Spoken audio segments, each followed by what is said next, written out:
अरे भाई वाह, क्या संस्कारी और गुणी लड़की है। मेरे बेटे की पत्नी तो यही बनेगी, अब चाहे जो हो जाए। वरुण बेटा, देख तो जरा इस लड़की की तस्वीर। अरे यार मम्मी, मैंने आपसे कितनी बार कहा है, मैं अरेंज मैरिज नहीं करना चाहता। मुझे नेहा के साथ लव मैरिज ही करनी है। अरे चुप कर, बोल दिया मतलब बोल दिया, कोई लव मैरिज नहीं होगी तेरी। बहू तो मैं अपनी पसंद की ही लाऊंगी। क्या यार मम्मी, क्यों नहीं कर सकता मैं अपनी पसंद की शादी? अरे बीवी मुझे रखनी है या आपको? अरे तेरी बीवी सिर्फ तेरी बीवी नहीं होगी, बल्कि इस घर की बहू भी होगी, और मैं संस्कारी बहू ही लाऊंगी। और क्या गारंटी है जो लड़की आप पसंद कर रही है वो संस्कारी और अच्छी होगी? अच्छा, तो तू अपनी माँ से जबान चलाएगा? तेरी शादी नेहा से नहीं होगी, बस। बहू तो मेरी पसंद की ही आएगी इस घर में। ठीक है, जो करना है करिए। वैसे भी इस घर में मेरी कोई सुनता ही कहाँ है। वरुण गुस्से में घर से बाहर निकल गया। तुम भी ना सीमा, क्यों फालतू की जिद कर रही हो? देखा ना किस तरह से मेरा बेटा गुस्से में निकल गया। और करने दो ना उसे नेहा से शादी। आप तो चुप रहिए जी। ये आज गुस्सा करेगा, लेकिन 2 दिन बाद ठीक हो जाएगा। लेकिन अगर इसकी पसंद की लड़की आ गई ना, तो वो लड़की हमारे घर को तोड़ कर रख देगी। अच्छा, और तुम्हें विश्वास है कि जो लड़की तुम लेकर आओगी वो हमारे घर को संभाल लेगी? हाँ बिल्कुल, मैं कोई ऐसी वैसी लड़की थोड़ी ना पसंद करूंगी अपने वरुण के लिए। आप देखेगा, मैं वरुण के लिए एक अच्छी खानदानी लड़की चुनकर ले आऊंगी, जो संस्कारी हो, मेरी हर बात माने, और अच्छा खासा दहेज भी लेकर आए। तुम्हें जो मन में आया करो, तुमसे बात करना मतलब दीवार में अपना सर फोड़ना।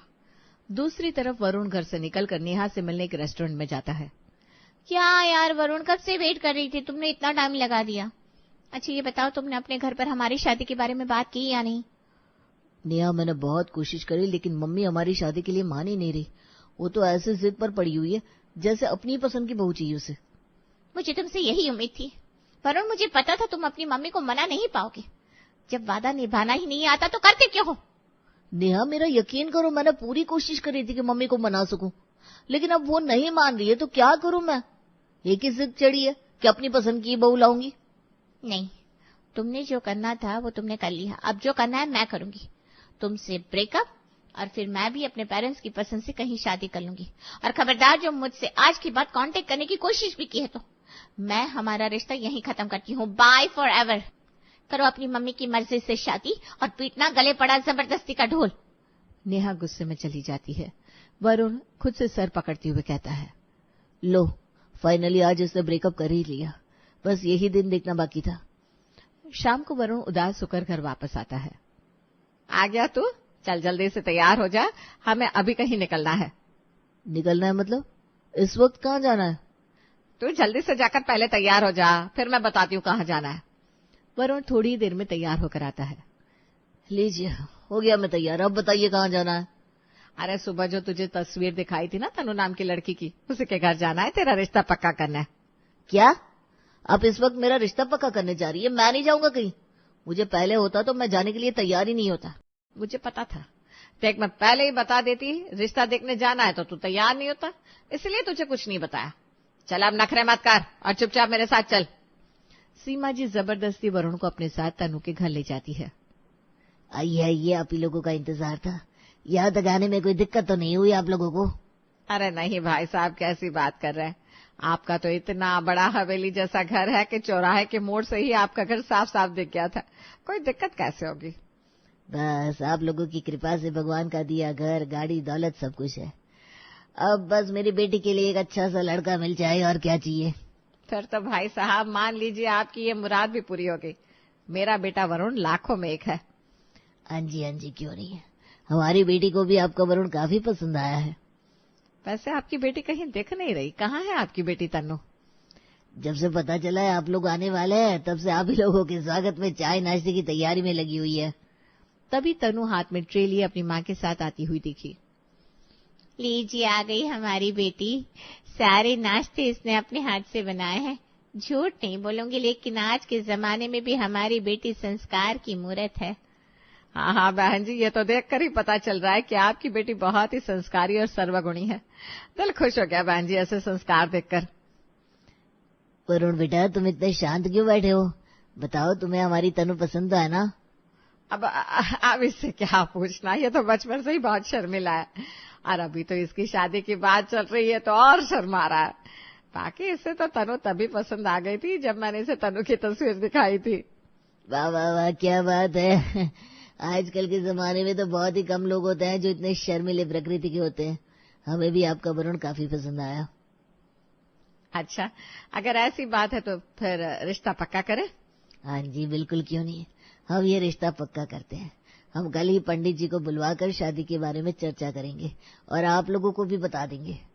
रिश्ता पक्का करके वापस घर आती ही, आखिरकार तुमने अपने मन की कर ही ली। वरुण की मर्जी के खिलाफ जाकर तुमने उसका रिश्ता कहीं और तय कर दिया। अरे चुप रहिए आप। मैं क्या आपको अपने ही बेटे की दुश्मन नजर आती हूँ? अरे ऐसी लड़की चुनी है मैंने हमारे वरुण के लिए जिसे देखकर आपकी आंखें फटी की फटी रह जाए। जितनी सुंदर उतनी ही संस्कारी, ऊपर से खानदानी भी है। उनके साथ हमारा रिश्ता जुड़ा तो हमें किसी चीज की कमी नहीं होगी। तुम्हें तो बस बाहरी सुंदरता और दौलत के आगे कुछ नजर ही नहीं आता। जो करना है करो, वैसे भी हमारी सुननी कहाँ है तुम्हें। बस कीजिए आप दोनों, थक गया हूं मैं। आप दोनों का हो गया हो तो मैं अपने कमरे में जा रहा हूँ, मुझे डिस्टर्ब मत कीजिएगा। हाँ हाँ बेटा, तो अपने कमरे में जा। अब हम में से कोई भी तुझे डिस्टर्ब नहीं करेगा, क्योंकि तुझे हमेशा के लिए डिस्टर्ब करने बहुत जल्द इस घर पर मेरी बहू आ जाएगी।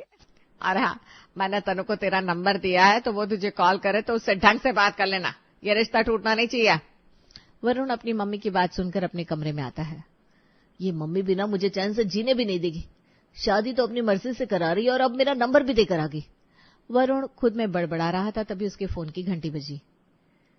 हेलो, कौन? जी, मैं तनु बोल रही हूँ। अच्छा, हाँ बोलो। तो क्या बोलूं वरुण जी, आपने तो आज मुझसे बात ही नहीं की। मैं आपको पसंद नहीं हूँ क्या? नहीं, ऐसी बात नहीं है। मुझे कहने के लिए कुछ समझ में नहीं आ रहा था, इसलिए मैंने कोई बात नहीं की।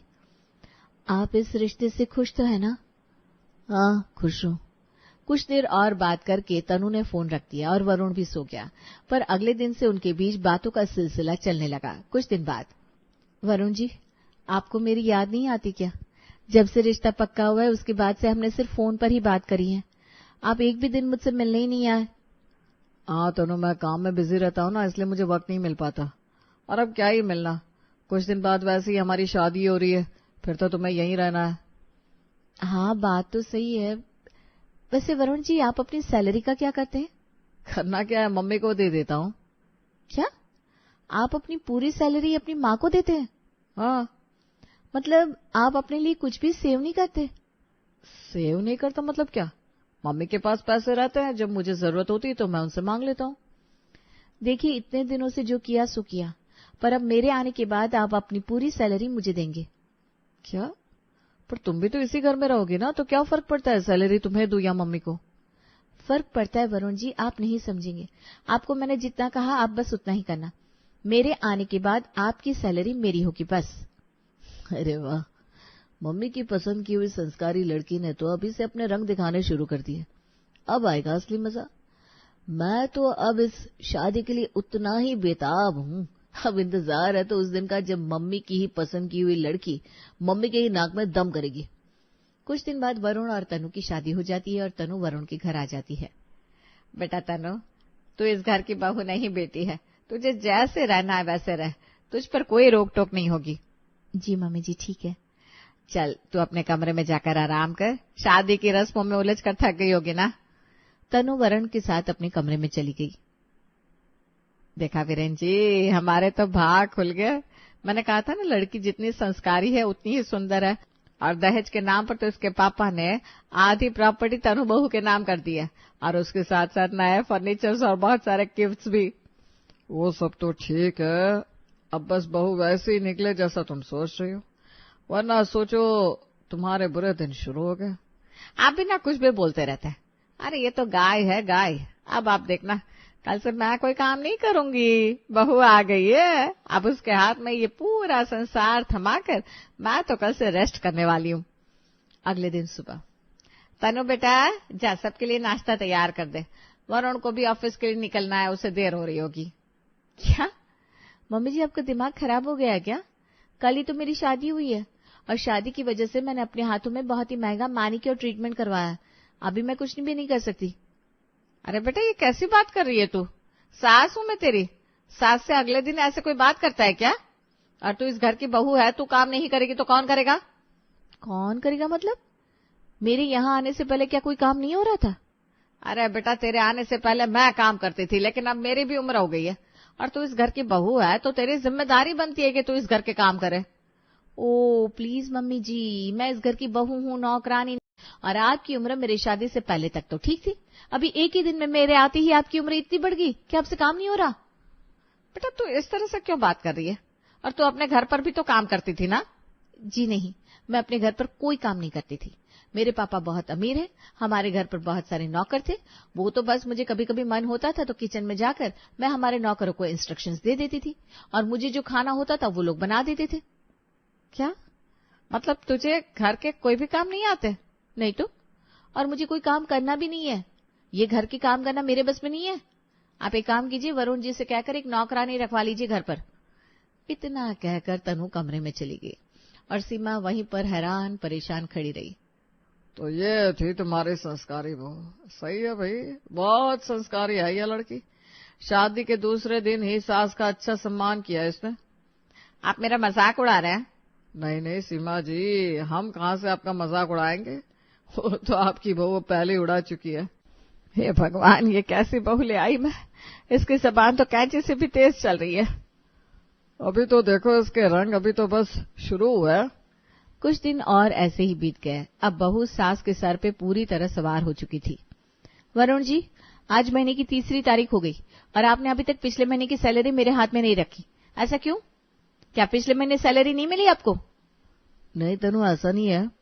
मुझे तो पिछले महीने की सैलरी मिल गई थी और मैंने मम्मी को सैलरी दे भी दी। क्या? वरुण जी, मैंने आपसे शादी के पहले ही कह दिया था कि शादी के बाद आपकी सैलरी सिर्फ मेरी होगी, तो आपने मम्मी को सैलरी क्यों पकड़ाई? तनु सॉरी, असल में मुझे मम्मी को ही सैलरी पकड़ाने की आदत है ना, भूल गया मैं। तनु की इस तरह चिल्लाने की आवाज सुनकर सीमा और वीरेन दोनों ही हॉल में आ गए। अरे क्या हो गया, बहू क्यों चिल्ला रही है? कोई बात है क्या? या वरुण के साथ कोई मसला हुआ है? तो जाकर अपने कमरे में बात करो। इस तरह हॉल में तमाशा क्यों कर रहे हो दोनों? अच्छा, तो अब आप मुझे बताएंगी कि हमें कौन सी बात कहाँ खड़े होकर करनी चाहिए? नहीं जाऊंगी मैं कमरे में। अब तो इस बात का फैसला यहीं होकर रहेगा। अरे पर बहू, हुआ क्या है वो तो बताओ। पापा जी, मैंने शादी से पहले ही वरुण जी से कह दिया था कि शादी के बाद उनकी सैलरी ये मेरे हाथ में देंगे। इन्होंने फिर भी अपनी सैलरी मम्मी जी को पकड़ा दी। अरे तो इसमें कौन सी बड़ी बात है? वरुण हर बार अपनी सैलरी मुझे ही देता है। हाँ, तो पहले की बात अलग थी। पहले मैं नहीं थी उनकी जिंदगी में, पर अब जब उसकी पत्नी आ गई है इस घर में, तो वो अपनी सैलरी किसी और को क्यों देंगे? किसी और को मतलब? मैं माँ हूं उसकी, मेरा उसकी सैलरी पर हक बनता है। ठीक है, फिर आप अपने बेटे की सैलरी पर हक जमाइए। मैं जा रही हूँ अपने मायके और वहीं से डाइवोर्स का नोटिस भिजवा दूंगी। नहीं रहना मुझे अब इस घर में। अरे तनु, ये तुम कैसी बात कर रही हो? इतनी छोटी सी बात के लिए कोई घर छोड़कर जाता है क्या? और डिवोर्स कहाँ से आ गया बीच में? तुम्हें सैलरी चाहिए ना, ठीक है, अगले महीने से मैं अपनी सैलरी आज से सिर्फ तुम्हें ही दूंगा बस। वरुण तनु को अपने साथ कमरे में लेकर जाता है। हे भगवान, ये कैसी बहू लेकर आ गई मैं। शादी के पहले कितनी संस्कारी दिखती थी और अब देखो मुझसे मेरे ही बेटे को छीनने में लगी हुई है। हर दिन तलाक की धमकी देती रहती है। दिन बीतते रहे और तनु का भी अलग अलग बहाने से अपनी सास के नाक में दम करना जारी रहा। एक दिन, वरुण बेटा, अपनी बीवी को संभाल। मेरा जीना दुश्वार कर दिया इस लड़की ने, और कुछ बोलो तो हर बात पर डिवोर्स की धमकी देकर मुझे चुप करवा देती। क्यों मम्मी, अब ऐसा भी क्या कर दिया तनु ने? अरे तुझे दिख नहीं रहा है क्या? मुझे अपने ही घर में नौकरानी बनाकर रख दिया है। घर का सारा काम मुझसे करवाती है। सोचा था नई बहू आएगी घर पर तो मुझे आराम मिलेगा, पर इसने तो मेरा काम बढ़ा दिया। अब इसमें मैं क्या कर सकता हूँ मम्मी? लड़की तो आप ही ने पसंद की थी। शादी के पहले नेहा के आगे आपको ये संस्कारी, सुशील और सुंदर लगी थी, तो बस झेलिए अपनी संस्कारी बहू को। मैं इसमें कुछ नहीं कर सकता। अब तो लगता है तू सही कहता था। तनु की जगह मैंने नेहा को इस घर की बहू बनाने के लिए हाँ कह दिया होता तो आज मुझे ये दिन देखना नहीं पड़ते। तनु अपनी सास और पति की सारी बातें सुन लेती है। हे भगवान, मम्मी जी, मैं आपकी कुछ बातें क्या नहीं मानती। आप इस तरह से मेरे खिलाफ मेरे पति के कान भरकर बदला निकालेंगी? नहीं बहू, तू गलत समझ रही है। मैं तो बस क्या मम्मी जी, सब समझ में आ रहा है मुझे। आप इस तरह मेरी बुराई करके मुझे घर से निकालना चाहती है और मेरे बदले उस नेहा को मेरी सौतन बनाकर इस घर पर लाना चाहती है ना? अरे बहू, ऐसा कुछ नहीं है, तू गलत समझ रही है। कुछ गलत समझ नहीं रही हूं मैं। अब मैं ये सब बर्दाश्त नहीं करूंगी। अब मैं सीधे पुलिस में जाकर आप सबके खिलाफ केस फाइल करूंगी और अब तो मैं डिवोर्स भी लेकर रहूंगी। नहीं रहना मुझे इस घर में। तन्नू गुस्से से बाहर निकलने लगती है। अरे बस कर मेरी माँ, भगवान के लिए बस कर। इतना टॉर्चर करने से तेरा मन नहीं भरा जो तू हम पर केस भी करेगी। हाँ करूंगी केस, और टॉर्चर तो मेरे साथ हुआ है। आप किसी और लड़की का नाम लेकर मेरे पति को भड़का रही थी। अरे किसी को नहीं भड़का रही थी मैं, गलती मेरी है। मेरी अकल पर कीड़े पड़ गए थे जो तुझ जैसी चुड़ैल को अपने घर पर बहू बनाकर ले आई। क्या मैं चुड़ैल हूं? हाँ है तू चुड़ैल। और ये डिवोर्स की खोखली धमकियां अब हमें मत दे। शादी के अगले दिन से ही तेरे मुंह से ये डाइवोर्स शब्द सुनकर अब हमारे कान पक गए। सब समझती हूं मैं, कहीं नहीं जाएगी तू। सारी जिंदगी के लिए हमारे गले में सांप की तरह कुंडली मार कर जो बैठ गई है। अब आया समझ में माँ, हर बार लव मैरिज में लाई गई बहू बुरी नहीं होती। कभी कभी अरेंज मैरिज वाली बहुएं भी बुरी निकल जाती है। लव मैरिज वाली बहू भले ही खाली हाथ आती है, लेकिन कम से कम इतनी बेइज्जती तो नहीं करती। हाँ हाँ मैं सब समझ गई। अब क्या जूते भी मारेगा बेइज्जती के। हाँ पर अब समझ कर भी कोई फायदा नहीं है, अब तो झेलना होगा जीवन भर। बेटा वरुण, अब मेरी की गई गलती का तो कुछ नहीं हो सकता, लेकिन हो सके तो अपनी इस आइडियल बीवी को थोड़ा काबू में कर। मेरी ना सही कम से कम तेरी तो थोड़ी इज्जत करे। कानपुर शहर के एक पुराने मोहल्ले में एक परिवार रहता था। उनके घर में बड़ी बहू थी पूनम, जो हमेशा अनुशासन में विश्वास रखती थी। उसके 2 बच्चे थे, मोनी और सोनू। पूनम बच्चों की पढ़ाई को लेकर बहुत सख्त रहती थी और वो अपने बच्चों को घर से बाहर खेलने के लिए हमेशा मना करती थी। सोनू, कितनी बार कहा है बाहर खेलने नहीं जाना है, घर में रहो और पढ़ाई करो। मम्मी बस आधा घंटा, मेरे दोस्त पार्क में खेल रहे हैं। आधे घंटे में क्या खेलोगे, यहाँ बैठो किताब लेकर। मम्मी क्या हम टीवी नहीं देख सकते?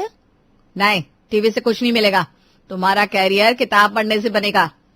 अरे यार बच्चों को कभी थोड़ा बाहर भी खेलने दिया करो, इतना सख्त ना बनो इनके साथ। और बिगाड़ो इन्हें, फिर मुझे मत बोलना कि कुछ किया नहीं इन्होंने पेपर में। अरे बहू थोड़ा तो जीने दो बच्चों को। माँ जी मैं जो कर रही हूँ ना इनके भले के लिए कर रही हूँ। अरे माँ, भाभी तो स्कूल की प्रिंसिपल से भी ज्यादा सख्त निकली।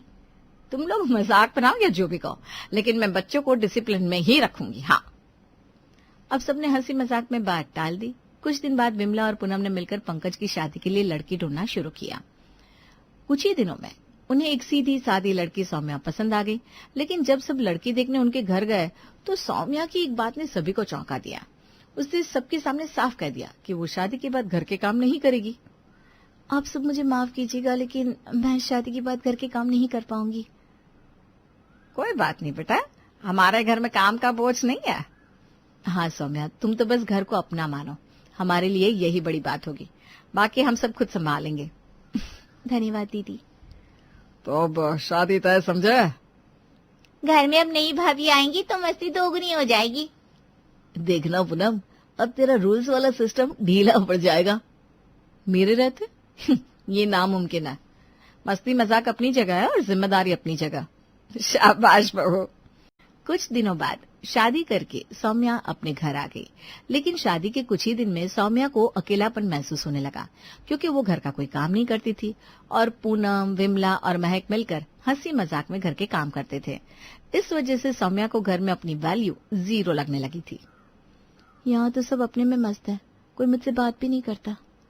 एक दिन सौम्या बहुत परेशान हो गई और जब सबने रात का खाना खाया और सब अपने अपने कमरे में सोने चले गए, तब सौम्या ने पंकज से कहा, सुनिए ना पंकज, आपके घर में कोई मुझसे बात क्यों नहीं करता? अरे सब ठीक हो जाएगा, बस तुमको अभी थोड़ा समय लगेगा। समय या दूरी? मैं तो इस घर में खुद को अकेला महसूस कर रही हूँ। अब सौम्या ने ठान लिया कि वो इस घर में अपनी वैल्यू और इम्पोर्टेंस बनाएगी। एक दिन उसने देखा कि पूनम अपने बच्चों को बाहर खेलने से फिर मना कर रही है। बच्चों की उदासी ने उसे कुछ करने का इशारा किया। अगर मैं इन बच्चों को बाहर खेलने भेजूंगी तो ये बच्चे खुश होकर मेरी तारीफ करेंगे और तब मेरी वैल्यू घर में बढ़ जाएगी। अरे वाह, ये तो मुझे अच्छा आइडिया मिल गया। अब सौम्या बच्चों के पास जाकर उनसे कहती है, क्या हुआ मोनी, उदास क्यों हो बेटा? चाची देखो, मम्मा हमें बाहर खेलने जाने नहीं देती। हाँ चाची, हमारा बाहर अपने दोस्तों के साथ खेलने का मन है।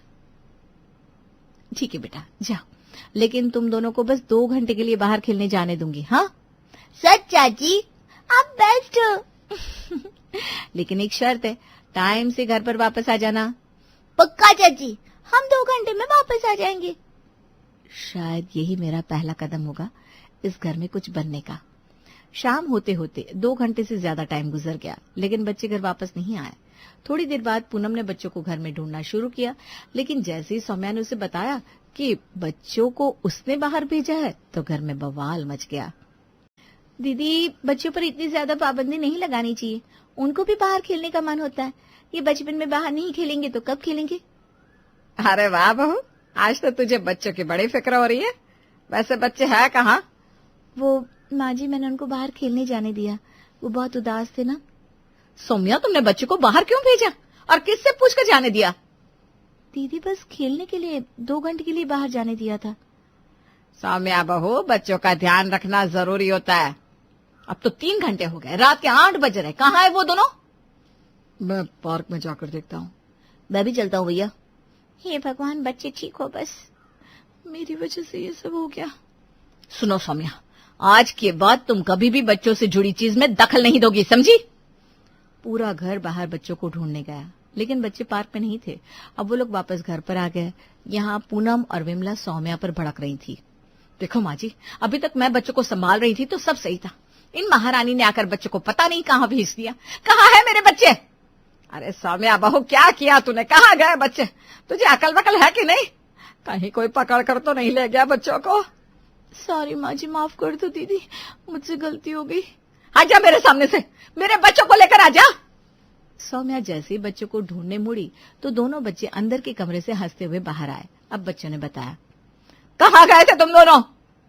मम्मी, हम तो यही खेल रहे थे, छुपन छुपाई खेल रहे थे। मम्मी, चाची क्या हुआ? घर में ही थे। पता है मैं कितना डर गई थी। मैंने सिर्फ बच्चों को खुश करना चाहा था। सौम्या, अगली बार से ध्यान रखना, ऐसा कोई काम मत करना जिससे किसी को परेशानी हो। मैंने तो अच्छे के लिए किया था, पर सब उल्टा हो गया। अब मुझे और समझदारी से चलना होगा। एक दिन घर में पूजा का अनुष्ठान होना था। विमला ने पूरे मन से मंदिर को सजाया और अपने पुराने पीतल के दीपक को साफ कर कर वही स्थान लिया जो वर्षों से पूजा में रखा जाता था। अब सौम्या ने जैसी सजावट देखी, उसे लगा यह अच्छा मौका है खुद को साबित करने का। अरे वाह, आज तो पूजा है घर में। ये तो अच्छा मौका है सबको दिखाने का कि मैं कुछ भी कर सकती हूँ। थोड़ी और सजावट कर दूंगी तो सब खुश हो जाएंगे। अब सौम्या दौड़ी दौड़ी आई और उसने मंदिर के चारों ओर फूलों की लड़ियां लटका दी, चमकदार लाइट्स लगा दी और पुराने पीतल के दीपक को हटाकर एक नया मिट्टी का बड़ा दीपक फूलों से सजा दिया। कुछ देर बाद जिठानी की नजर उस पर पड़ी तो वो भड़क गई। ये क्या कर रही हो सौम्या? पीतल वाला दीपक कहाँ गया? माँ जी ने खुद रखा था वो। अरे पूनम, क्या हुआ? इतनी तेज क्यों चिल्ला रही हो? माँ जी, यहाँ आइए जरा मंदिर में, देखिए आपकी बहू ने क्या कर दिया। विमला तेजी से मंदिर में आती है और सजावट देखकर गुस्सा होकर कहती है, अरे बहू, ये पीतल का दीपक कहाँ गया और ये मिट्टी का बर्तन किसने रख दिया? वो माँ जी, मैंने सोचा इससे सजावट और अच्छी लगेगी, सबको अच्छा लगेगा। बहू, तुम्हें किसने कहा था मंदिर की चीजों से छेड़छाड़ करने को? ये दीपक हमारे घर का पूजनीय दीपक है, इसी से हर बार पूजा होती है और तुमने उसे हटा दिया। माँ जी, मैं तो कहती हूँ सौम्या को हर काम में अपनी चालाकी दिखानी है, इससे सब कुछ खुद ही अच्छा करना है और बाकियों को मूर्ख समझती है। मैं तो बस अच्छा करना चाहती थी दीदी। हर बार अच्छा करने के चक्कर में कुछ से कुछ उल्टा कर देती हो। तुझसे किसी ने कहा था क्या ये सब करने को? नहीं माँ जी। तो क्यों यहाँ आकर अपनी अकल लगाने लगी? घर का कोई काम नहीं करती और जो नहीं करना होता है हमेशा उसमें घुसती है। छोड़िए माँ जी, इसे बोलने का कोई फायदा नहीं है। ये सब सुनकर सौम्या का चेहरा उतर गया। उसकी आंखों में आंसू थे, लेकिन ये किसी ने नहीं देखा। सब उसे डांट कर चले गए। वो बस अकेले मंदिर में खड़ी रही और सोचने लगी, ये मेरे साथ ही क्यों होता है? आज तो मैं इतने प्यार से मंदिर सजा रही थी, उसमें भी मेरी गलती हो गई। हे भगवान, ये सब क्यों हो रहा है मेरे साथ? लेकिन सौम्या ने खुद से वादा किया, वो हार नहीं मानेगी। वो फिर से कोशिश करेगी और खुद को साबित करेगी। एक दिन अचानक विमला की तबीयत खराब हो गई। वो बुखार और बदन दर्द से कराह रही थी। घर में सब भाग दौड़ में लगे थे। पूनम सास की सेवा कर रही थी। अरे हाँ, याद आया, मैंने यूट्यूब पर एक काढ़ा देखा था, इससे माँ जी ठीक हो जाएंगी और इसे सब देखेंगे भी कि मैंने कुछ अच्छा किया। वो फौरन किचन में गई, अदरक, हल्दी, दालचीनी के साथ लहसुन डालकर काढ़ा बनाया और कप में भरकर अपनी सास के पास लेकर आई। माँ जी, ये काढ़ा पी लीजिए, इससे आपकी तबीयत जल्दी ही ठीक हो जाएगी। अच्छा, सच में ये तूने बनाया क्या बहू? जी माँ जी। माँ जी, ध्यान से पीना, कहीं कोई गड़बड़ ना हो जाए। वैसे भी सौम्या का कोई काम सीधा नहीं होता। अरे नहीं पूनम बहू, ये देख, ये मदद करने की कोशिश करती है, काढ़ा पी ही लेती हूँ। अब जैसे ही विमला ने पहला घूंट लिया, अचानक वो जोर जोर से छींकने लगी और उसे खांसी का दौरा पड़ गया। अरे राम, ये क्या डाला इसमें बहू, मेरी सांसें फूल रही। माँ जी क्या हुआ? इससे काढ़े में कुछ डाला, लहसुन की महक आ रही है। अरे पागल सौम्या, तुझे नहीं पता माँ जी को लहसुन से एलर्जी है? मुझे नहीं पता था दीदी, मैंने तो बस YouTube पर रेसिपी देखकर काढ़ा बना लिया।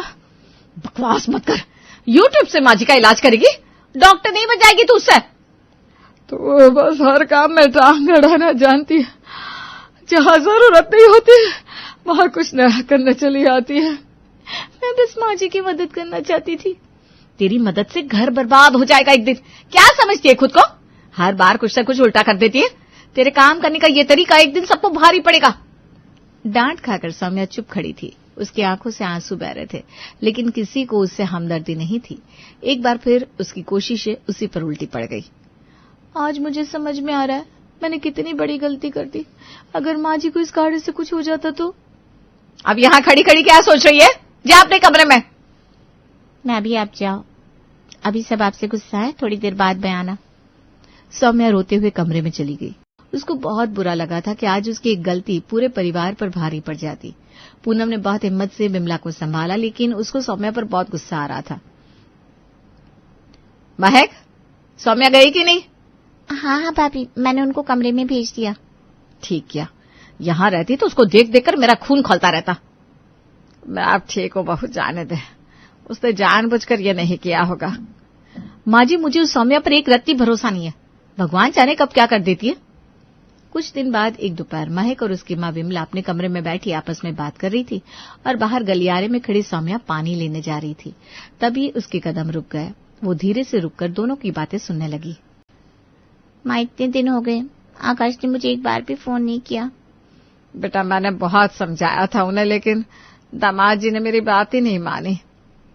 माँ, क्या मैं इतनी भी लायक नहीं हूँ कि वो मुझे ससुराल वापस बुला ले? अब तू अपने मायके में ही खुश रहा करना बेटा, जब उन्हें तेरी याद आएगी तो आएंगे खुद बुलाने। मुझे नहीं लगता माँ ऐसा कभी हो पाएगा। अरे भगवान पर भरोसा रख बेटा, वो एक दिन तेरे सारे दुख दूर कर देंगे। लेकिन वो दिन कब आएगा माँ? ये सब सुनकर सौम्या के चेहरे पर उदासी छा गई। साथ में उसे अपनी ननद के ससुराल वालों पर बहुत तेज गुस्सा आ रहा था। उसे लगा ये एक और मौका है जब वो घर में अपनी वैल्यू बढ़ा सकती है। वो सीधे अपने कमरे में गई और फोन उठाकर महक के पति आकाश को कॉल किया। हेलो आकाश, मैं सौम्या बोल रही हूँ, महक की भाभी। अपनी माँ को फोन दीजिए। जी देता हूँ। मम्मी, महक की भाभी आपसे बात करना चाहती है। हाँ जी, बोलिए, क्या बात है? आपको शर्म नहीं आती? बहू को ऐसे घर से निकाल दिया, उससे ज्यादा दहेज नहीं मिला तो क्या? हाँ, इंसानियत तो रखिए। तमीज से बात करो। होती कौन हो तुम हमें सिखाने वाली? मैं वो हूँ जो आपकी बहू को रोते हुए देखती हूँ रोज। अगर थोड़ा भी दिल है तो महक को लेने आ जाइए और शर्म करिए कि उसके परिवार वाले अभी भी चुप है। तो क्या मतलब चुप है तो? है क्या कर लोगे तुम लोग? शर्म नहीं आती लड़की के ससुराल वालों को ऐसा बोलते हुए? अरे शर्म तो आपको आनी चाहिए, बदतमीजी की भी हद होती है। तुम मुझे बदतमीज बोल रही है? रुक आती हूँ मैं महक को बताने। अरे आ जाओ और देखो कितनी परेशान है। सौम्या ने फोन काट दिया और इधर सुनीता का दिमाग खराब हो जाता है। वो आकाश से कहती है, चल आकाश, अब मैं खुद चलती हूँ, देखती हूँ कौन है ये भाभी जी जिसको बात करने की भी अकल नहीं है। चलो मम्मी, मैं भी कार निकालता हूँ। अब घर में तूफान उठना बाकी था। सौम्या मन में मुस्कुरा रही थी। उसे पूरा भरोसा था कि उसका ये कदम महक के लिए एक नया रास्ता खुलेगा। मैंने तुम्हारे ससुराल फोन किया है, अब वो लोग तुम्हें लेने आएंगे, तुम तैयार रहना। हाँ सच भाभी, आप सच में मेरे लिए फरिश्ता हो। वाह बहू, तू तो महक के लिए भगवान का भेजा हुआ सहारा है। आज मैं तेरी सारी गलती माफ करती हूँ, बस मेरी बेटी का घर बस जाए। लेकिन सौम्या, वो लोग इतनी जल्दी मान कैसे गए? कुछ गड़बड़ तो नहीं किया ना तुमने? अरे नहीं भाभी, मैंने उन्हें अच्छे से समझाया था बस। कुछ ही देर बाद घर के बाहर एक बड़ी सी गाड़ी आकर रुकी। उसमें से सुनीता और आकाश उतरते हैं। उनके घर में आने से एक अजीब सी बेचैनी फैल जाती है और इधर सुनीता का दिमाग खराब हो जाता है। वो आकाश से कहती है, चल आकाश, अब मैं खुद चलती हूँ, देखती हूँ कौन है ये भाभी जी जिसको बात करने की भी अकल नहीं है। चलो मम्मी, मैं भी कार निकालता हूँ। अब घर में तूफान उठना बाकी था। सौम्या मन में मुस्कुरा रही थी। उसे पूरा भरोसा था कि उसका ये कदम महक के लिए एक नया रास्ता खुलेगा। मैंने तुम्हारे ससुराल फोन किया है, अब वो लोग तुम्हें लेने आएंगे, तुम तैयार रहना। हाँ सच भाभी, आप सच में मेरे लिए फरिश्ता हो। वाह बहू, तू तो महक के लिए भगवान का भेजा हुआ सहारा है। आज मैं तेरी सारी गलती माफ करती हूँ, बस मेरी बेटी का घर बस जाए। लेकिन सौम्या, वो लोग इतनी जल्दी मान कैसे गए? कुछ गड़बड़ तो नहीं किया ना तुमने? अरे नहीं भाभी, मैंने उन्हें अच्छे से समझाया था बस। कुछ ही देर बाद घर के बाहर एक बड़ी सी गाड़ी आकर रुकी। उसमें से सुनीता और आकाश उतरते हैं। उनके घर में आने से एक अजीब सी बेचैनी फैल जाती है और इधर सुनीता का दिमाग खराब हो जाता है। वो आकाश से कहती है, चल आकाश, अब मैं खुद चलती हूँ, देखती हूँ कौन है ये भाभी जी जिसको बात करने की भी अकल नहीं है। चलो मम्मी, मैं भी कार निकालता हूँ। अब घर में कहाँ है वो लड़की जिसने फोन किया था? क्या हुआ बहन जी, आप इतना गुस्से में क्यों है? आपकी बहू ने जो किया, जो कहा, वो सुनाया जाए क्या आपको? हम दहेज लोभी हैं, हम बहू को घर से निकालने वाले लोग हैं। माँ जी, मैं चुप। और तू, सौम्या नाम है ना तेरा, तमीज है तुम्हारे अंदर? तुम रिश्तों को जोड़ने आई थी या तोड़ने? अरे मैंने तो बस क्या जहर भर दिया हमारे रिश्तों में? मम्मी रहने दीजिए। चुप कर, अब कोई नहीं ले जाएगा इसे, यहीं रहेगी तेरी बीबी अपनी समझदार भाभी के साथ। चल यहां से। सुनीता और आकाश गुस्से में महक को बिना लिए वापस लौट जाते हैं। घर में सन्नाटा छा जाता है। सौम्या अब खुद को बहुत छोटा महसूस करने लगती है। ये क्या किया तूने सौम्या? मेरी बेटी की जिंदगी बर्बाद कर दी। घर के काम होते नहीं इनसे और बाहर की दुनिया संभालने चली है। कर दी महक की जिंदगी बर्बाद। एक बार पूछ तो लेती बहू किसी से, तुम्हारी हर चाल उल्टी पड़ती है। तुम्हारा हर फैसला घर को नुकसान दे रहा है सौम्या। अब समझ में आया तुम्हारे स्मार्टनेस का नतीजा? आज तुम्हारी वजह से महक की जिंदगी दांव पर लग गई है। मैं बस महक की मदद करना चाहती थी। मदद? इसको मदद कहते हैं? आगे से किसी भी रिश्ते में मत बोलना सौम्या, तुम्हारी हर बात आग लगा देती है। तुम बस चुपचाप खाना खाओ और जियो, कुछ मत करना अब इस घर के लिए। ये सुनकर सौम्या टूट गई। उसने सोचा था वो सबके दिल में जगह बना लेगी, पर हर बार उसकी कोशिशें उसे और गिरा देती थी। उस रात सौम्या पलंग के कोने में चुपचाप बैठी थी। उसकी आंखों में आंसू और मन में सवालों का तूफान था। तभी पंकज उसके पास आता है। सौम्या के चेहरे पर उदासी साफ झलक रही थी। पंकज, मैं जो भी करती हूँ सब उल्टा हो जाता है। मुझे समझ में नहीं आता मैं सबको इतनी गलत क्यों लगती हूँ। अब मैं क्या बोलूं सौम्या? घर में मेरी कोई वैल्यू ही नहीं है, कोई मुझसे बात तक नहीं करता और पिछले कुछ दिनों से तो मेरी जैसे इंसल्ट ही होती जा रही है। तुम ये सब महसूस करती हो जब तुम खुद अकेली रहना पसंद करती हो। सोचो, क्या तुमने खुद से कभी किसी से बात करने की कोशिश की? मतलब? कभी भाभी से जाकर कहा, भाभी आज मैं आपकी मदद करूं? कभी माँ से पूछा, माँ आपके लिए चाय बना दो? या महक से प्यार से बात की तुमने? कभी नहीं? नहीं, मैंने ये कभी खुद से नहीं किया। तो फिर लोग तुमसे बात क्यों करेंगे? जब बात करने की कोई वजह ही नहीं बनती तो रिश्ते कैसे बनेंगे? मुझे लगा था वो लोग खुद आएंगे, मुझे समझेंगे। सौम्या को भावुक देख पंकज उसे समझाने लगा। इम्पोर्टेंस दी नहीं जाती, कमाई जाती है, और वो तब जब हम खुद लोगों को समझने की कोशिश करें। तो मेरी ही गलती थी। मैं चाहती थी लोग मुझे नोटिस करें, लेकिन मैंने खुद कभी आगे बढ़कर बात ही नहीं की। अगर तुम वाकई में चाहो तो बहुत कुछ बदल सकती हो। अब मैं सबके साथ खुद से बात करूंगी, उनके काम में हाथ बटाऊंगी और सबसे प्यार से पेश आऊंगी। बस यही सौम्या चाहिए घर को, फिर देखना सब तुम्हें सर पर बिठाएंगे। उस रात सौम्या ने सिर्फ अपने मन का बोझ हल्का नहीं किया, उसने एक नया रिश्ता गढ़ने की शुरुआत भी की। ये देखकर पंकज को दिल से खुशी हुई। ये लीजिए माँ जी, आपके लिए गर्मा गर्म पकौड़े। इतने दिन से बोल रही हूँ और आज जाके तुझे पकौड़े बनाने की फुर्सत मिली। माँ जी, आप जानती है ना मैं जॉब भी करती हूँ, अब दोनों एक साथ हैंडल करना बहुत मुश्किल हो जाता है। आपने उस दिन जब पकौड़े के लिए बोला था तब मेरी मीटिंग चल रही थी, आज फ्री थी तो सोचा आज ही पकौड़े बना के खिला दूं। अच्छा अच्छा ठीक है, चलो प्लेट में निकाल के दे, देखो जरा कैसे बनाया। ये लीजिए माँ जी। ओहो शिल्पा, ये कैसे नरम नरम से पकौड़े बनाए तूने, चटपटे भी नहीं लग रहे बिल्कुल भी। माँ जी मैंने तो सिर्फ मिर्च डाली थी। अरे क्या मिर्च डाली थी, मैं झूठ बोल रही हूँ क्या? नहीं खाना मुझे तुम्हारे ये फीके पकौड़े, पहले तो इतने दिनों बाद बनाए, वो भी इतने बकवास। अच्छा ठीक है माँ जी, आप बैठे यहाँ, मैं आपके लिए दूसरे पकौड़े बना के लाती हूँ। अरे हाँ, मेरे पास तो यही बचा है ना करने को कि मैं तेरे फीके पकौड़ों के लिए इतने दिन तक इंतजार करूं। चलो अब 1 घंटा और इंतजार करते हैं। अरे बिरजू के पकौड़े खा लूंगी, इससे तो अच्छा मैं क्या पकौड़े देता है वो। माँ जी इससे तो अच्छा आप पकौड़े ही मत खाइए। अब कल ही मोहल्ले में 3 लोगों की तबीयत खराब हो गई है उसके पकौड़े खा के। अरे बहुत ही गंदगी से पकौड़े बनाता है वो। अच्छा, तुझे बड़ी खबर है पूरे मोहल्ले की, बस तुझे अपने घर की खबर ना है। वो इसलिए माँ जी क्योंकि कल मेरे सामने ही वो लोग हॉस्पिटल जा रहे थे, तब मैंने रोक के पूछा तो वो लोग बताने लगे। अरे चुप कर, बड़ी आई, जिनके बारे में बता रही है ना उनकी भी बहू तेरी तरह ही है, दिन भर बस यस सर करती रहती है, बाकी घर की तो कोई चिंता है नहीं उसको। गई होगी उसकी भी सास, पहुंच गई होगी हॉस्पिटल। माँ जी अब सभी सास लोगों को ये क्यों लगता है कि हम जैसी ऑफिस और घर दोनों संभालने वाली औरतों को परिवार की पड़ी नहीं है?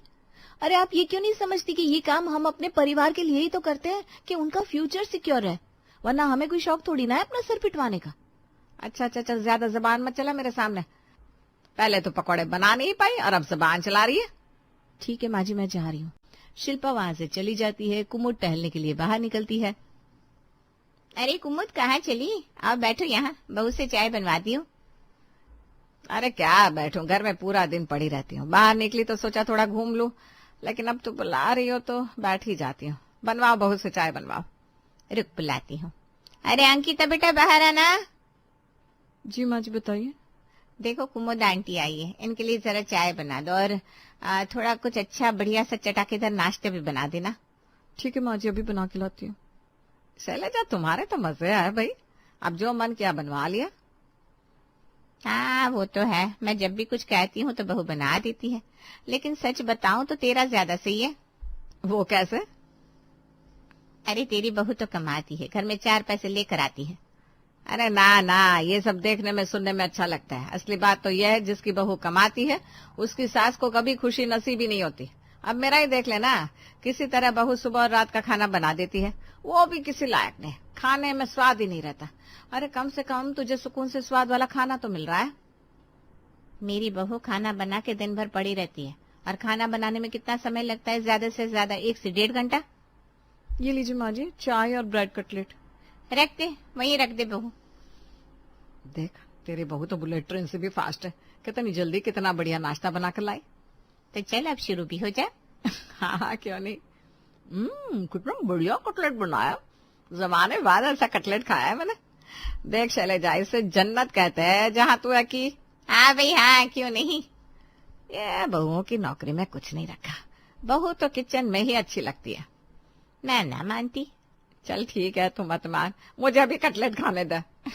आराम से खा। रात में कुमुद, शिल्पा, आयुष, रंजन खाने पर बैठे थे। मम्मा दाल और दे दो ना। शिल्पा मुझे भी थोड़ी सी दाल देना। अरे न जाने कैसे खा रहे हो फीकी दाल, ये फीका खाना। रंजन तो अपनी पत्नी को बोलता क्यों नहीं कि कभी तो मेरी पसंद का कुछ बढ़िया सा शाही पनीर, बटर नान, छोले भटूरे इस तरह का खाना बनाया करे।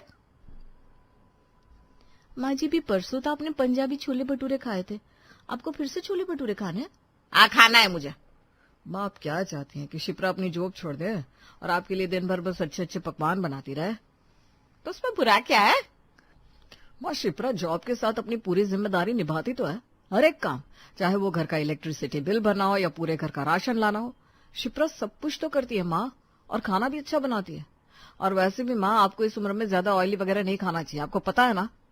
तुम लोग मुझे हर बार ये बोल के फुसला नहीं सकते हो, तुम लोगों की सभी चीजें समझती हूँ मैं। लाओ 2 दाल मुझे। रुकी मैं देती हूँ। बाद में कुमुद मुंह बनाकर किसी तरह खाना खा लेती है। सबकी खाने के बाद शिप्रा बर्तन धुलने जाती है। बर्तन धुल लूं तब जाके सोऊंगी। मम्मा मुझे होमवर्क करा दो, अगर नहीं किया तो टीचर डांटेंगी। चल ठीक है कराती हूँ, अब सुबह उठ के बर्तन धुलना पड़ेगा। चलो ना मम्मा। हाँ भाई चलो। बहुत लेट हो गया।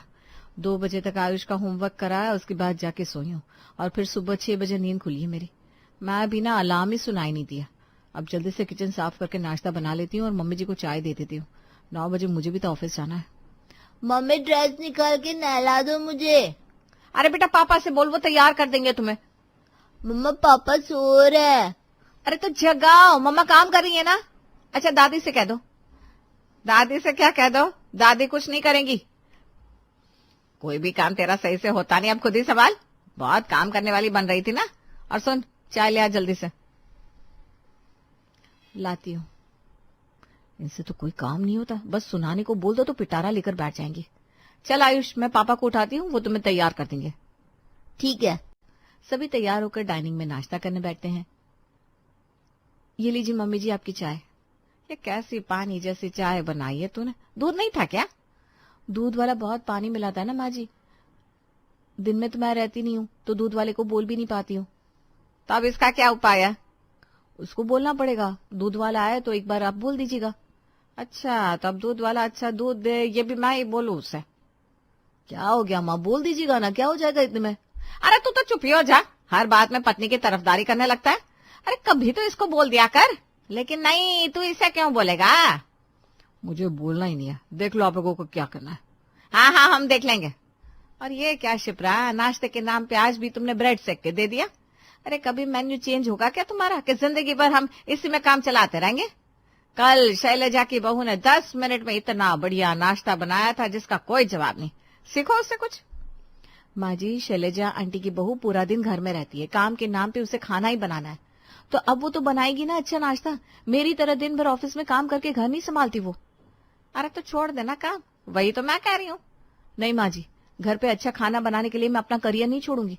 मैं खाना तो बनाती हूँ ना, जॉब नहीं छोड़ सकती। आजकल की लड़कियों के इतने नखरे हो गए, अगर शुरू से माँ बाप ने लगाम लगाई होती ना तो आज मेरे पल्ले ये मुसीबत ना आती। मैं शैलजा के घर ही जा रही हूँ, महिला मंडल आएगा, अब उसी के घर नाश्ता कर लूंगी। तू ही खा ले अपनी पानी वाली चाय और ब्रेड। माँ जी खा लीजिए ना। नहीं, तू ही खा। अरे कुमुद तू आ गई? हाँ आ गई। और सब लोग आ गए? हाँ, हम तेरा ही इंतजार कर रहे थे। आजा, देख समोसे बनवाए तेरे लिए। अरे इसीलिए तो आई हूँ, बहुत मन था तेरी बहू के हाथ का कुछ खाने का। अरे अरे कुमुद, ये क्या, तू कब से शैलजा की बहू के हाथ के खाने की दीवानी हो गई? जब से मेरे घर मेरी बहू आई है। अब क्या बताऊं शोभा, ऐसा खाना बनाती है ना कि मुझे जानवरों को भी देने में दया आती है। पक गई हूँ मैं उसके हाथ का खाना खा खा के। रोज वही एक डिश बना के रख देती है। ओह, तू तो बहुत परेशान लग रही है उससे। पूछ मत, बोल बोल के परेशान हो गई हूँ उसे कि कुछ तो बढ़िया बना के खिला दिया कर, लेकिन नहीं, उसे तो वही रोज घिसा पिटा खाना ही बनाना है। अरे शोभा, तू अपनी बहू का बता, तेरी बहू कैसा खाना बनाती है? मेरी बहू तो मास्टर शेफ है, मास्टर शेफ। इतना अच्छा खाना बनाती है कि खाना खत्म हो जाएगा लेकिन तुम्हारी भूख खत्म नहीं होगी। ऐसी बात है क्या? तो क्या, मेरी बहू के हाथ का खाना खाने के लिए मेरे रिश्तेदार दूर दूर से आते हैं। रिश्तेदारों की लाइन लगी रहती है। कभी कभी तो हम परेशान हो जाते हैं, लेकिन मेरी मास्टर शेफ बहू वो कभी परेशान नहीं होती, एक से एक डिश बना के खिलाती है। शोभा, तूने इतनी तारीफ कर दी है तो कभी हमें भी अपनी बहू के हाथ का कुछ खिला। अरे क्यों नहीं, ऐसा करो कल दिन में ही आओ। वैसे भी तुम्हारी बहू तो ऑफिस चली जाती है, पोता स्कूल में रहता है और बेटा भी ऑफिस में रहता है, तुम अकेली तो रहती हो। आ जाओ, कल अपनी बहू के हाथ का स्वादिष्ट खाना खिलाती हूँ। क्यों नहीं, मैं जरूर आऊंगी। तूने इतनी तारीफ कर दी है, अब तो मुझसे बिल्कुल रहा नहीं जा रहा। बस जल्दी से कल दोपहर हो और मैं तेरे घर खाने के लिए आ जाऊं। अरे सब्र रख कुमुद। शैलजा तू भी आना, कल हम तीनों मेरे घर पे मेरे मास्टर शेफ बहू के हाथ का खाना खा के चिल करेंगे। हाँ हाँ क्यों नहीं, हम तीनों को तो बस बहाना चाहिए मिलने का। ठीक है, तब तक मैं अंकिता के हाथ का समोसा खा के खुश हो लेती हूँ। घर पे तो वैसे भी सादा सा खाना मिलेगा। ऐसा कर, तू ये सारे समोसे घर ले जा। तू भी ना शैलजा कुछ भी बोलती है। वही तो, मुझे समोसा अच्छा लग रहा है लेकिन इतना भी नहीं कि मैं अपने घर भी ले जाऊं। चल छोड़, अब घर चलते हैं यार, बहुत टाइम हो गया, मेरा पोता भी आता होगा। हाँ हाँ मैं भी चलती हूँ, कल के खाने की तैयारी भी तो करनी है। कुछ सामान वगैरह लाना हुआ तो मैं पहले से मंगवा के रख लूंगी। हाँ हाँ बिल्कुल जा, तुझे तो मुझसे भी पहले निकलना चाहिए। अच्छा बाबा ठीक है। क्या हुआ माँ जी, आज तो बहुत खुश लग रही हैं, कोई बात है क्या? क्या मैं खुश नहीं हो सकती क्या? नहीं माँ जी, मैंने ऐसा तो नहीं बोला, मैं तो बस पूछ रही थी। वैसे माँ जी, दाल चावल बना दूं क्या खाने में? बहुत थक गई हूँ। मैं खाना नहीं खाऊंगी। क्यों, क्या हुआ? ऐसे ही, मेरा मन नहीं है। लेकिन क्यों माँ जी, क्यों मन नहीं है आपका? आपने पहले तो कभी ऐसा नहीं कहा। हाँ, क्योंकि पहले ऐसा कभी हुआ नहीं। क्या नहीं हुआ? तुम लोगों को पता है अपने पड़ोस में ना मास्टर शेफ पड़ोसन रहती है। मास्टर शेफ पड़ोसन? ये कौन है? हाँ, जिसके बारे में हमें भी नहीं पता। अरे शोभा की बहू मास्टर शेफ है। कल मुझे शोभा ने अपनी मास्टर शेफ बहू के हाथ का स्वादिष्ट खाना खाने के लिए बुलाया है, इसलिए मैं खाना नहीं खाऊंगी। भूख लगेगी तो और अच्छे से स्वादिष्ट खाना खा पाऊंगी। न जाने कितने दिनों बाद तो इतना स्वादिष्ट खाना खाने को मिलेगा। क्या बात कर रही है माँ जी, खाना कल दिन में खाना है और उसके लिए आप अभी से खाना नहीं खाओगी? अरे अभी तो खा लो माँ, कल भी खा लेना। वही तो मैं भी कह रही हूँ। नहीं खाना मुझे, तुम लोग बना के खा लो। कुमुद रात में खाना नहीं खाती, अगले दिन सुबह होती है। माँ जी, आपकी पेट से आवाजें आ रही है, लगता है आपको बहुत तेज भूख लग रही है। अच्छा, भूख मुझे लग रही है और पता तुझे चलेगा? तो ऐसा कर, तो अपना ये ब्रेड खा चुपचाप, मुझे खाना होगा तो मैं खा लूंगी। ठीक है माँ जी, मैं बस पूछ रही थी। भूख तो बहुत जोर से लगी है। रोज ये ब्रेड मुझे बेकार लगता था, लेकिन अभी इतना टेस्टी लग रहा है, मन कर रहा है सारा खा लूं। लेकिन नहीं कुमुद, आज तुझे मास्टर शेफ पड़ोसन के हाथ का खाना खाना है। थोड़ा बलिदान तो देना पड़ेगा, थोड़ा और सहले, उसके बाद तो टेस्टी टेस्टी खाना मिलेगा। कुमुद सुबह का नाश्ता भी नहीं करती। दिन के 12 बज जाते हैं। कुमुद तैयार होकर शोभा के घर चली जाती है। अरे कुमुद, तुम आ गई? आओ आओ बैठो। वैसे अभी खाना बनने में थोड़ा वक्त है, लेकिन आओ तब तक बैठ के बातें करते हैं। अरे बात करने का टाइम नहीं है, मुझे बहुत जोर से भूख लगी है, मुझे कुछ तो खाने को दो। अजय कुमुद, मैं शैलजा को भी बुला लेती हूँ। शोभा शैलजा को भी बुला लेती है। कुछ देर में शैलजा भी वहां आ जाती है। अरे कुमुद, तू तो बहुत फास्ट है, 12 बजे ही आ गई। मुझे लगा था 2 तो बज जाएंगे, तो मैं सो गई थी। अरे सोचा जाना ही है तो क्यों ना थोड़ा पहले चले, थोड़ी बातचीत भी कर लेंगे। वैसे कुमुद, ये आवाज कैसी आ रही है? तेरे पेट से आ रही है क्या? कौन सी आवाज?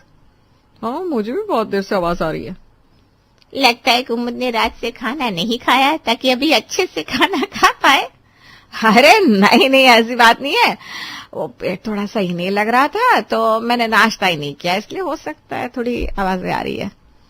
अच्छा चलो कोई ना, आओ बैठो, खाना बस कुछ देर में तैयार हो जाएगा। खाना खा के तेरा पेट एकदम बढ़िया हो जाएगा। हाँ, जब से तूने बताया मैं तब से खाने का ही इंतजार कर रही थी। फाइनली वो वक्त आ ही गया। तू भी ना कुमुद कमाल करती है, खाने को इतना कीमती बना दिया जैसे पता नहीं क्या ही हो। अरे हम जैसे लोगों के लिए खाना बहुत कीमती है। तुम्हारी बहू तो तुम्हें अच्छा अच्छा बना के खिलाती है, तो तुम्हें क्या ही पता। माँ जी, खाना तैयार है, चलिए खाने के लिए डाइनिंग टेबल पर बैठिए आप लोग। हाँ हाँ चलो भाई, जल्दी से खाते हैं। अरे वाह, लगता है काफी कुछ बनाया है, चलो देखते हैं। अनु, खाना परोस दे, कुमुद बहुत देर से इंतजार कर रही है। जी माँ जी, अभी करती हूँ। 1 मिनट, ये तो दाल चावल आलू की सब्जी रोटी ये सब है। ये खाना तो हमारे घर में रोज ही बनता है। हाँ वही तो। लेकिन शोभा, तूने तो कहा था तेरी बहू मास्टर शेफ है, बहुत बढ़िया खाना बनाती है, ऐसा खाना बनाती है कि रिश्तेदार दूर दूर से आते हैं। हाँ तो यही खाना खाने के लिए। लेकिन मुझे तो लगा तेरी बहू ने शाही पनीर, मटर पनीर, नान, छोले भटूरे ऐसा सब बनाया होगा। अरे नहीं नहीं नहीं नहीं, वो सब कौन खाता है रोज रोज। हमारी बहू तो यही खाना बनाती है रोज, और हम यही खाते हैं बड़े चाव से। वैसे खाने में तो हम भी यही खाते हैं कुमुद। हाँ, हमारे घर भी यही बनता है, लेकिन रोज रोज कोई यही थोड़ी ना खाएगा। बल्कि कुमुद, रोज रोज कोई मटर पनीर, शाही पनीर, छोले भटूरे, ये ढाबे वाला खाना थोड़ी ना खाएगा। मेरी बहू यही बनाती है, और मैं तो अपनी बहू को इसे के लिए बहुत अप्रिशिएट करती हूँ। मैं तो कहती हूँ कुमुद कि तू भी अपनी बहू को अप्रिशिएट किया कर। तेरी बहू चाहती तो कब का सब कुछ छोड़ के चली जाती, लेकिन आज भी वो तेरा पूरा घर संभालती है, घर में 4 पैसे भी लेकर आती है। वही तो, बहुत कम बहुएं आजकल ये कर पाती है। मैंने तो कुमुद को पहले भी समझाया कि तेरी बहू बहुत करती है। अब सोचना, उसका बच्चा भी है, अपना बच्चा भी कितने अच्छे से संभालती है, और मैं देखती हूँ तो अपनी बहू की कभी तारीफ नहीं करती, कभी उसको अप्रिशिएट नहीं करती, हमेशा उसके लिए बुरा बुरा बोलती है। अब इतना सब कुछ करने के बाद एटलीस्ट वो अप्रिशिएशन तो डिजर्व करती है। अगर हम वो भी ना करें तो फिर हम कैसी फैमिली है। फिर तो ऐसी फैमिली हो ना हो कोई फर्क ही नहीं पड़ता। तुम लोग सही कह रही हो, मैं खामखा अपनी बहू को बहुत सुनाती रहती हूँ, उसकी मदद तक नहीं करती, उल्टा उसे भला बुरा कहती हूँ। कोई नहीं, अब से प्यार से रहा कर उसके साथ। हाँ, अब मैं ध्यान रखूंगी। अरे खा ले अब ये। हाँ, बहुत जोर से भूख लगी है, अब तो ये खाना बहुत टेस्टी लग रहा है। ऐसा ही होता है। चल कोई ना, देर आए दुरुस्त आए। अब अच्छे से खा ले और घर जाके बहू को प्यार से गले लगा के उसके साथ बैठ के बातें करना और उसे बताना कि तू है उसके साथ। हाँ हाँ, बिल्कुल ऐसा ही करूंगी।